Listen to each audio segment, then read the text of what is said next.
This is your daily rep.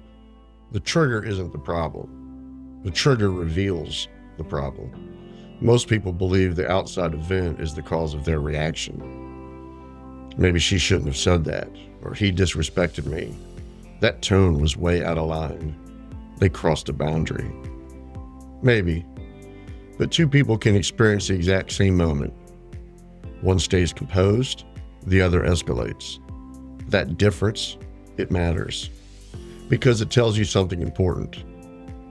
The event is not the full story. The interpretation is. A trigger isn't powerful because of the words. It's powerful because of the meaning attached to the words. When someone makes a comment, your nervous system doesn't pause and evaluate calmly. It's continually scanning for threat to status, competence, respect, and belonging. And those scans happen in milliseconds, even before logic, before analysis, before discipline can kick in. If the comment connects to something old criticism or old rejection, maybe old embarrassment or insecurities, the reaction begins to intensify. Now you're not responding to the moment that you're in. You're responding to layered history. And layered history always feels bigger than the present. That's why your reaction sometimes surprises you. You think, why did that hit me so hard? Because it wasn't just about now. It connected to something unresolved. Let's make this practical. Your spouse says, you never listen. You might hear, you're failing. Your boss says, we need to revisit this. But you hear, you're not competent. Your child challenges you, but you hear or feel that you're losing authority. The words may be neutral, but the story you attach is not. And that story fuels emotions. Emotions tend to fuel behaviors, and behaviors ultimately create consequence, whether negative or positive. This is the loop: trigger, meaning, emotion, reaction. Most people fight at the trigger level. They argue about the tone, they argue about the phrasing, or they argue about the timing. But the real leverage point is in the meaning. If you don't interrogate the meaning, you will repeat the pattern over and over. Understanding reactivity requires ownership, not blame. Ownership. Ownership sounds like this: that hit me harder than it should have. Or that connected to something. Or maybe this is more than just about this moment. That kind of honesty, internal honesty, builds authority.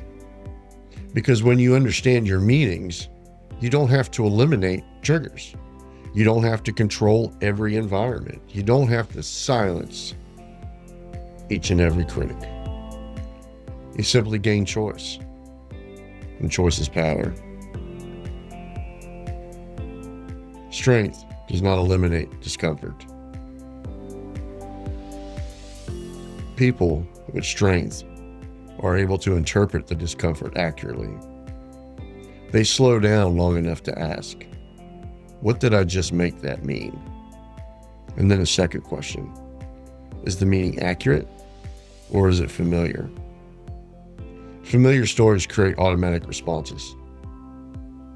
Accurate evaluation creates disciplined responses. That distinction, that space in between those two, is maturity. That distinction is leadership. Today's rep.